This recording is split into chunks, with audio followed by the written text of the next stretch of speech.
কয়েকটা কাজ আমি বলি।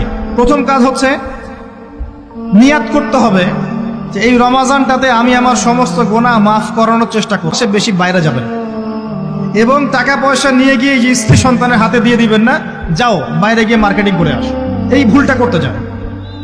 নিজে পরিবেশ নষ্ট করবে, রোজার যে আধ্যাত্মিকত্ব নষ্ট হবে, আরো হাজারটা যুবকের চোখের জানা করা প্রয়োজন নাই। আপনি পরিবারের কর্তা, লিস্ট করে ফেলেন, আপনাকে আল্লাহ পাক যতটুকু সামর্থ্য দিয়েছেন মূল জিনিসগুলো কিনে রেখে দেন, আর বাকি টুকটাক বাজার আপনি করবেন। আর যখন বাজারে যাবেন একটা দোয়া পড়বেন, আপনি 10 লক্ষ নেকি পাবেন ইনশাআল্লাহ। কত লক্ষ? 10 লক্ষ। দোয়াটা শিখাচ্ছি।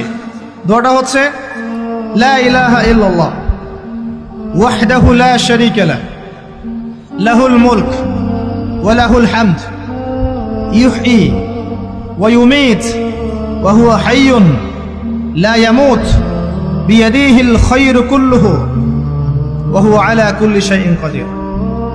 একবার পড়লে 10 লক্ষ নেকি পাবেন বাজারে গিয়ে। কেন পাবেন?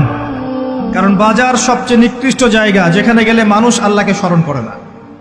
সেখানে গিয়ে আপনি আল্লাহকে স্মরণ করেছেন, এই জন্য আল্লাহ পাক নেকি দিবেন ইনশাআল্লাহ। আসেন, এটা করার পর ঈদের যে শপিংটার কথা বলছি, এটা এই কারণে বলছি, লাস্টের দশকে আমরা ঈদের শপিং এ বেশি ব্যস্ত থাকি, এতে করে লাইলাতুল কদরটা আমরা হারিয়ে ফেলি। লাস্টের দশক আমরা হয় ইতিকাফ করব, না হলে বাসায় নামাজ পড়বো, পরিবার বর্গকে নিয়ে রাত জাগবো। পারা যাবে ইনশাআল্লাহ? তারাবির নামাজ তো পড়বোই ইনশাআল্লাহ জামাতে। এবং আপনি 20 পড়েন আর 8 পড়েন, আপনি নামাজের কোয়ালিটিটাকে ভালো করার চেষ্টা করেন, নামাজের কোয়ালিটিটাকে বেস্ট করেন। ধীরে ধীরে তেলাওয়াত করেন, ধীরে ধীরে রুকু সেজদা করেন, নামাজটাকে এনজয় করেন, সময় নিয়ে, টাইম নিয়ে, 2 ঘন্টা সময় লাগুক, 3 ঘন্টা সময় লাগুক, এনজয় করে নামাজ পড়েন। আল্লাহ পাক তৌফিক দান করেন। এরপর শেষ রাতে আবার ওঠেন, পরিবারবর্গকে নিয়ে নামাজে দাঁড়ান, একসাথে জামাত করে নামাজ পড়েন, পরিবারে নফল নামাজ পড়েন, বাসায় বরকত হবে ইনশাআল্লাহ। রাত জাগেন, বেশি বেশি দোয়া করেন, একটু তেলাওয়াত করেন, একটু জিকির করেন, তাসবিহ তাহলিল করেন, রাতটা কাটিয়ে দেন। শেষের দশকে মার্কেটে ঈদের শপিং করতে যায় না। ঈদের খুশি আছে, ঈদের আনন্দ আছে, ঈদে ভালো পোশাক পরবো, সব ঠিক আছে। এই খুশি কাদের জন্য? ক্বাদ আফলাহা মান তাযাক্কা ওয়া যাকারা ইসমা রাব্বিহি ফাসাল্লা। কার জন্য ঈদের খুশি? যে ব্যক্তি রমজান মাসে আত্মশুদ্ধি অর্জন করতে পেরেছে, রোজা রেখেছে, যাকাত দিয়েছে, নামাজ পড়েছে, লাইলাতুল কদরে রাত জেগেছে, তারাবি পড়েছে, ইত্যাদি ইত্যাদি।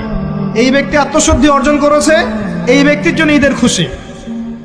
যে রমজান মাসে সিনেমা দেখেছে, সিনেমার শুটিং করেছে, পর্নোগ্রাফি দেখেছে, সুদ খেয়েছে, শিরক করেছে, বেদাত করেছে, হারাম খেয়েছে, এর জন্য ঈদের খুশি।